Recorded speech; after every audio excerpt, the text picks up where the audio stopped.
Baik Bapak Ibu, selamat pagi Bapak Ibu semua.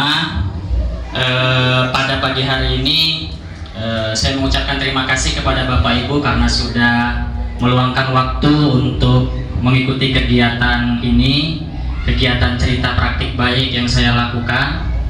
Nah, cerita praktik baik ini sebagai salah satu tugas pembatik Bapak Ibu yang sedang saya ikuti, yang saat ini sudah berada di level 4. Jadi sekilas Bapak Ibu sekalian saya memberikan info kepada Bapak Ibu bahwa pembatik ini adalah pembelajaran berbasis TIK. Nah, jadi setiap tahun itu pembatik itu dibuka, dan nanti dari level 1 sampai level 3 sampai level 4 itu, dan level 4-nya itu nanti diambil 30 besar setiap provinsi. Nah, dari 30 besar itu nanti diambil 5. Nah, dari 5 itu nanti diseleksi menjadi namanya duta teknologi. Nah, untuk tahun 2023 ini sudah sampai sekarang di level 4, dan saya termasuk yang ikut di level 4 mewakili Oku Timur. Jadi di Oku Timur ada orang 4 kemarin. Nah, untuk duta teknologi sebelumnya ada juga yang berasal dari Oku Timur, Pak Wahyu Hidayat, Kepala Sekolah SBIT. Itu juga yang menjadi tutor kami yang ikut 30 besar di Sumsel. Nah, Bapak Ibu, kalau yang mau ikut berminat, setiap tahun bukaan untuk pembatik ini Bapak Ibu. Jadi apa yang didapat di pembatik ini sangat banyak sekali ilmunya. Ya, dari bagaimana cara kita melakukan pembelajaran di kelas dengan memanfaatkan platform teknologi, ya, dan juga yang paling penting itu dapat komunitasnya Bapak Ibu.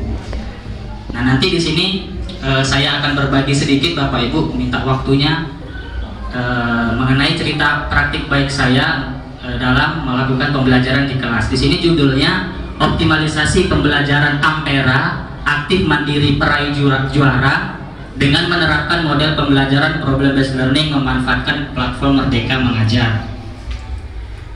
Nah, dalam pelaksanaan praktik baik ini dilatar belakangi dengan pengertian dari pembelajaran itu sendiri, yang mana pembelajaran itu menurut Fauza adalah interaksi aktif peserta didik dan pendidik dalam proses belajar. Kemudian pembelajaran yang sering kita yang sering kita lakukan di kelas itu masih monoton. Artinya guru masih menggunakan metode konvensional seperti ceramah secara terus-menerus atau berulang-ulang. Dan juga hasil belajar peserta didik rendah jika dilihat dari hasil asesmen, dan yang terpenting itu motivasi belajar peserta didik itu rendah, yang mengakibatkan mereka cepat bosan belajar di kelas. Nah, di sini tantangannya dalam melaksanakan kegiatan aksi itu yang pertama menumbuhkan motivasi dan minat peserta didik saat belajar. Terus kondisi peserta didik saat belajar seperti mempersiapkan alat belajar seperti buku tulis, alat tulis, dan alat pendukung lainnya. Nah, selanjutnya pelaksanaan aksinya. Dalam melaksanakan aksi di sini saya melakukan 3 langkah. Yang pertama kajian literatur, terus merancang dan menyusun perangkat ajar, dan yang terakhir itu praktik pembelajaran Bapak Ibu ya, sebelum saya edit. Nah, pada kajian literatur di sini melakukan kajian literatur untuk menganalisis alternatif solusi dari tantangan yang ada. Artinya kita mencari berbagai cara bagaimana menyelesaikan pembelajaran di kelas itu melalui penelitian-penelitian orang atau melalui jurnal-jurnal yang sudah dibuat oleh orang. Kemudian saya memutuskan untuk menggunakan model pembelajaran berbasis masalah atau yang dikenal dengan nama PBL Bapak Ibu ya, sebagai model pembelajaran inovatif. Dan selanjutnya juga saya memanfaatkan salah satu platform teknologi pendidikan yang disediakan pemerintah. Salah satunya adalah PMM sebagai sumber referensi yang sudah kita bahas tadi Bapak Ibu. Nah, di sini saya berbagi sedikit bahwa beberapa sumber belajar digital atau platform teknologi yang dimiliki oleh kementerian atau pemerintah. Itu yang pertama adalah akun belajar. Ya, Bapak Ibu sudah paham semuanya, sudah punya akun belajar. Terus PMM dan rapor pendidikan. Ini yang bisa diakses oleh guru. Ya, apa manfaat dari platform ini? Banyak sekali Bapak Ibu. Contoh akun belajar ID. Ya, Bapak Ibu saat menggunakan akun belajar ID itu contoh misalnya Bapak Ibu menggunakan Google Drive. Nah, pada Google Drive itu Bapak Ibu mendapat penyimpanan itu sebesar 100 giga ya penyimpanan. Kalau kita pakai akun Gmail biasa ya, akun pribadi itu cuma dapat 15 giga. Tapi kalau kita login ke Google Drive dan kita membackup atau menyimpan file-file kita di Drive itu bisa sampai 100 giga kalau kita loginnya pakai akun belajar ID. Nah, kemudian PMM yang sudah kita bahas tadi ya bersama Ibu Wardiana. Terus rapor pendidikan ini juga isinya tentang keadaan sekolah kita dari kemampuan literasi, numerasi, dan lain sebagainya. Oke, sekarang langkah yang kedua yang saya lakukan itu menyusun perangkat ajar.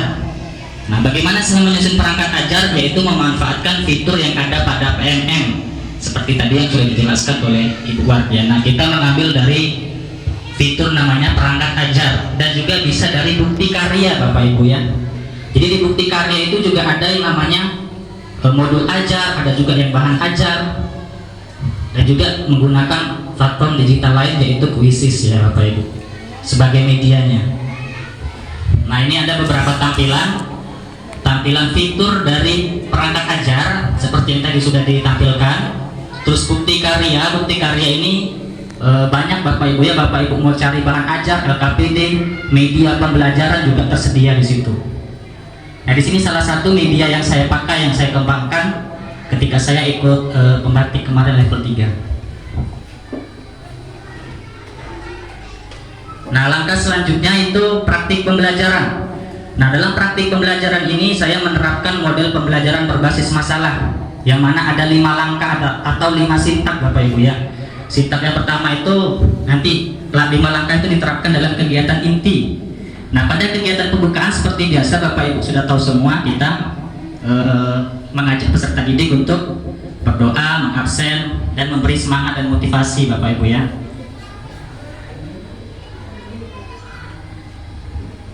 Nah, pada kegiatan inti disinilah saya menerapkan model pembelajaran masalah. Sintak yang pertama itu orientasi peserta didik pada masalah. Yang kedua mengorganisasi peserta didik dalam kelompok kecil, membagi peserta didik itu dalam beberapa kelompok. Yang ketiga itu membimbing penyelidikan kelompok atau membimbing mereka dalam berdiskusi. Kemudian peserta didik menyajikan hasil karyanya melalui presentasi. Dan yang terakhir itu guru atau pendidik itu melakukan penguatan materi terhadap apa yang sudah didiskusikan oleh peserta didik. Nah, selanjutnya pada kegiatan asesmen saya menggunakan platform teknologi digital yang lain selain yang dimiliki oleh pemerintah tadi, yaitu Quizzes. Mungkin Bapak Ibu sudah tidak asing lagi dengan Quizzes Bapak Ibu ya. Nah, di sini saya menggunakan Quizzes tapi pakai mode kertas Bapak Ibu. Kenapa? Karena siswa itu ya kebanyakan tidak punya HP, jadi tidak memungkinkan untuk siswa membawa HP. Jadi saya pakai mode kertas. Jadi kertas itu berisi barcode itu memiliki jawaban-jawaban A, B, C, D, dan kita tampilkan soalnya di layar. Nah, nanti ketika peserta didik sudah menentukan jawabannya, mereka mengangkat kertasnya dengan pilihan dan kita scan nanti Bapak Ibu. Nah, kemudian di sini saya juga menggunakan media pembelajaran interaktif yang saya susun sendiri kemarin. Nah, di sini saya mengambil materi IPAS Bapak Ibu ya, yang materi wujud dan perubahan, wujud zat dan perubahannya. Di sini saya langsung coba saja. Nah, ini tampilan awal ininya Bapak Ibu, medianya. Nah, media ini nanti bisa Bapak Ibu cari di PMM di bagian bukti karya. Ya, jadi di PMM itu banyak sekali media yang bisa kita pakai di kelas saat kita ingin membelajarkan kepada peserta didik. Nah, ini dari covernya Bapak Ibu, terus tujuan pembelajarannya, uraian materinya. Nah, di sini saya tampilkan beberapa video.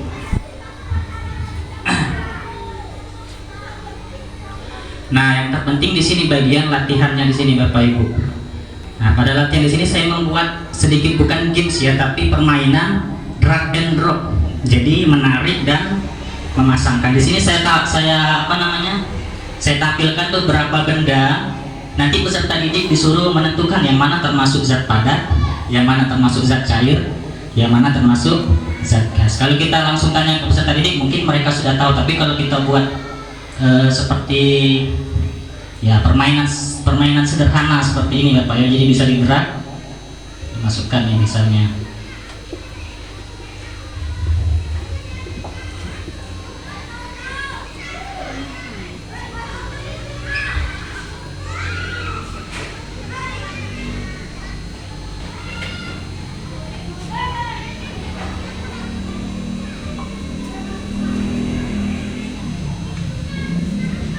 Ketika sudah kita pasangkan, kita tinggal cek nanti dia kelihatan betul semua. Kalau dia ada yang silang berarti ada yang salah ketika memasangkan ya. Nah, kemudian juga ada yang latihan 2 juga sama, drag and drop, tapi tentang perubahan wujudnya dari padat menjadi cair, dari cair menjadi padat. Nah, tinggal dimasukkan ke sini. Nah, kemudian juga ada kuis yang lain, kuis tambahan yang saya kembangkan juga Bapak Ibu.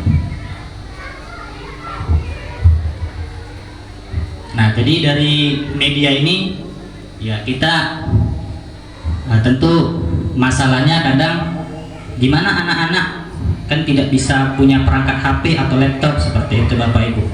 Ya bisa, kalau saya bagikan saja ke grup biar anak-anak bisa belajar bersama orang tuanya. Atau kalau di sekolah Bapak Ibu ada Chromebook misalnya, bisa dimanfaatkan Chromebooknya Bapak Ibu untuk melakukan kegiatan pembelajaran berbasis TIK ini. Ini Bapak Ibu ya. Jadi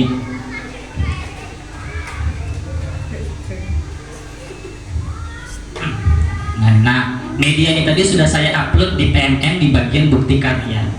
Jadi kita yang ikut pembatik itu kemarin mengembangkan media seperti ini Bapak Ibu, media interaktif. Kalau Bapak Ibu pernah buat PowerPoint interaktif yang bisa diklik-klik itu, nah itu juga salah satunya juga media pembelajaran interaktif Bapak Ibu. Dan Bapak Ibu bisa upload di PMM di bagian bukti karya. Nah, apa dampak dan hasilnya yang saya lakukan di kelas itu pembelajaran yang dilakukan menerapkan model PBL tadi ternyata memberikan dampak yang positif bagi peserta didik.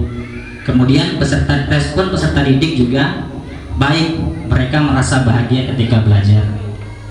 Nah, ini ada umpan balik dari peserta didik Bapak Ibu. Oh, tidak kedengaran ya. Ini umpan balik mereka. Dan di sini kesimpulan yang bisa diambil bahwa penerapan model pembelajaran masalah atau PBL itu dapat meningkatkan motivasi dan minat belajar peserta didik. Kemudian juga pemanfaatan PMM itu memberikan dampak yang baik juga bagi pendidik dalam merancang pembelajaran di kelas. Ya, baik Bapak Ibu, mungkin sampai sini saja yang dapat saya sampaikan. Mungkin dari antara Bapak Ibu yang ingin mau ditanyakan, boleh ada yang ingin ditanyakan.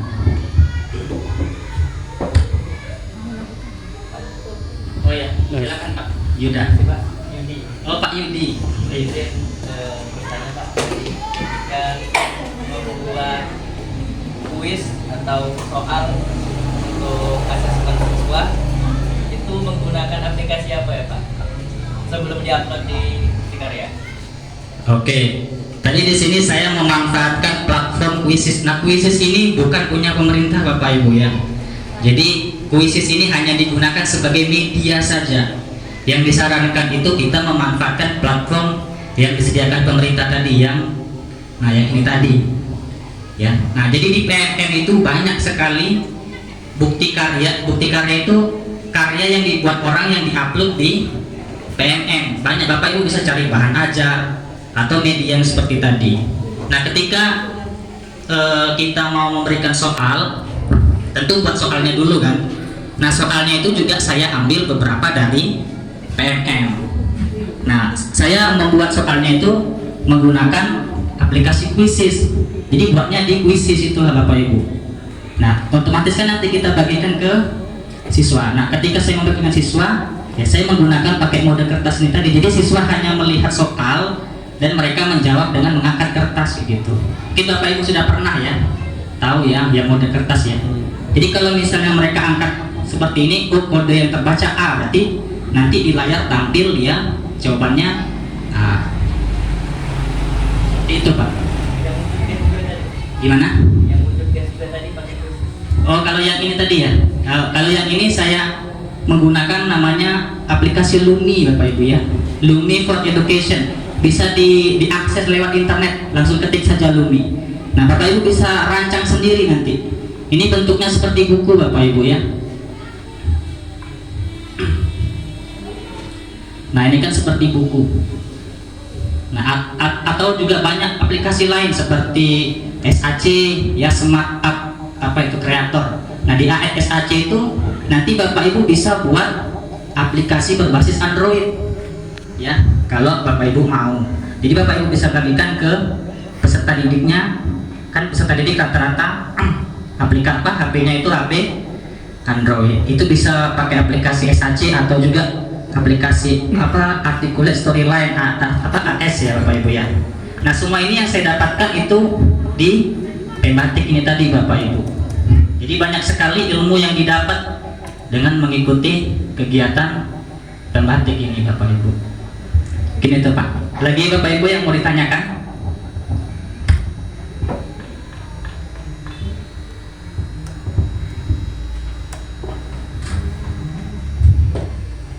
Ada Bapak Ibu? Tidak ada?